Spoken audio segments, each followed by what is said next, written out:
പുഴയും കടന്നിലണമെങ്കിൽ ജയപാലനും മകനും ഇങ്ങനെ കാറിൽ പോകുമ്പോൾ കാവേരിയെ ആശ്വസിപ്പിക്കുന്ന നിവിനെ കാണുന്നുണ്ട് കേട്ടോ.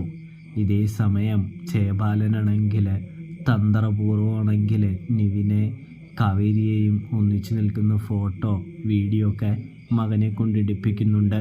അതിനുശേഷം രാജേശ്വരിയുടെ അടുത്തേക്ക് പോയി എരിപിരി കയറ്റി കൊടുക്കുന്നത് കാണാനായിട്ട് കഴിയും.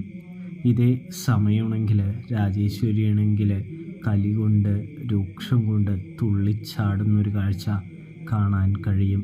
അതിനുശേഷം കാവേരിയുടെ വീട്ടിലേക്ക് എത്തുന്നുണ്ട്.